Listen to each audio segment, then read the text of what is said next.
L'éditorial du matin, c'est une réflexion sur l'actualité brûlante, des développements importants, des sujets d'ALIA et d'intégration. C'est tous les matins sur Studio Kalita.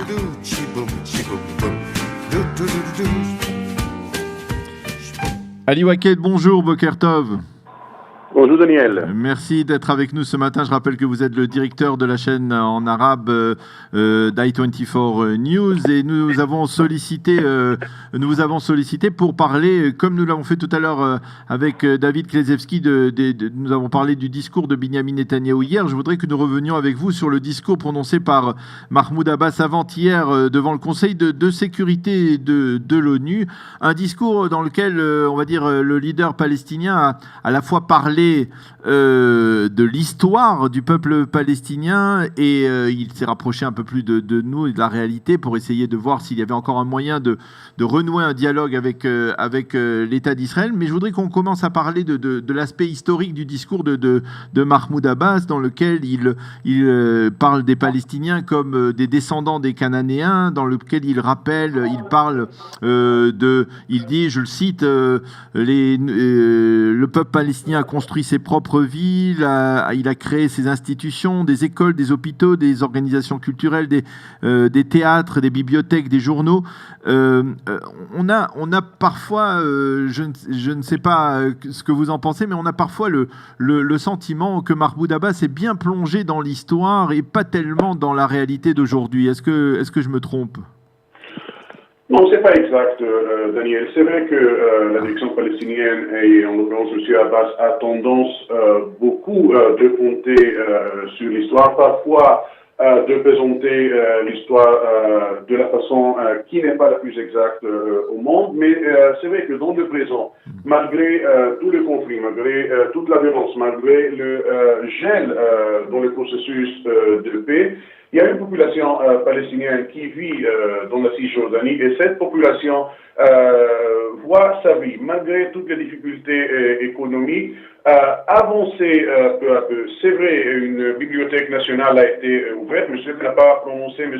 Abbas, oui, c'est que cette bibliothèque, avant d'être déclarée bibliothèque, devait être son palais d'accueil. Et suite aux critiques de l'opinion publique palestinienne et des donateurs occidentaux, M. Abbas a décidé de transformer ce palais, son propre palais d'accueil en une bibliothèque nationale. En général, le discours a été prévu dans la presse palestinienne comme le plan de paix, le premier plan de paix officiel présenté par l'autorité palestinienne à la communauté internationale. En ce qui concerne la rue palestinienne, peu d'intérêt a été apporté à ce discours de M. Abbas pour deux simples raisons, Daniel. La première, que cette opinion publique palestinienne, cette rue palestinienne a perdu toute confiance dans sa direction palestinienne, et elle a perdu toute confiance dans ce qu'on appelle le processus de paix.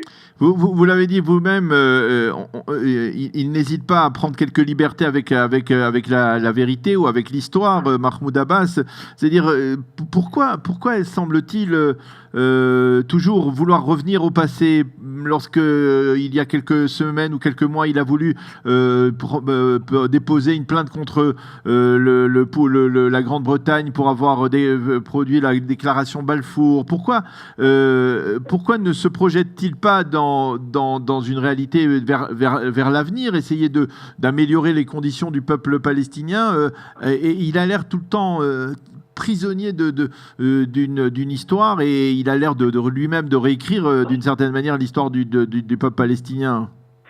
Pour la simple raison que Mahmoud Abbas fait partie de l'histoire palestinienne, plus qu'il ne fait partie du futur palestinien, de l'avenir palestinien, et il a tendance à rentrer en conflit avec tout ce dont la direction palestinienne et dont la direction du Fatah prône pour un avenir différent, prône pour le fait que cette direction historique du peuple palestinien lâche un peu les opportunités à la nouvelle génération, cette génération Daniel, que si elle pouvait vivre dans une société où il y avait moins de corruption, où il y avait beaucoup plus de liberté, pouvait faire grand chose. Et le coordinateur du gouvernement israélien dans le territoire, il sait ça très bien. C'est pour cela il a essayé à plusieurs reprises d'entamer des relations directes avec des hommes d'affaires palestiniens dans le secteur privé palestinien. Il y avait intérêt à collaborer avec cette tentative israélienne, mais cette tentative a été politiquement écrasée par la direction palestinienne, et le peuple palestinien se trouve entre ces deux feux. La volonté de vivre, et pour vivre, il faut collaborer avec le côté israélien, et la volonté de la direction palestinienne de mettre avant tout les questions politiques tout en rentrant en conflit avec ce même côté israélien. Ce manque d'horizon est peut-être le plus important reflet de la réalité que vit le peuple palestinien à l'heure actuelle. Est-ce que, en parlant de Mahmoud Abbas comme d'un leader du passé, est-ce que vous avez le sentiment qu'il y a dans la rue palestinienne, dans le leadership palestinien aujourd'hui, des leaders qui ne sont pas tout le temps donc enfermés dans une approche historique, et même dans une approche, même dans cette relation, on va dire, tout le temps soutenue avec les Nations Unies, comme si les Nations Unies allaient apporter la solution immédiate au problème des Palestiniens. Est-ce qu'il y a des leaders aujourd'hui, d'après vous, qui sont projetés un peu plus vers l'avenir et qui veulent essayer d'améliorer, on va dire, les conditions de leur peuple de manière plus raisonnable?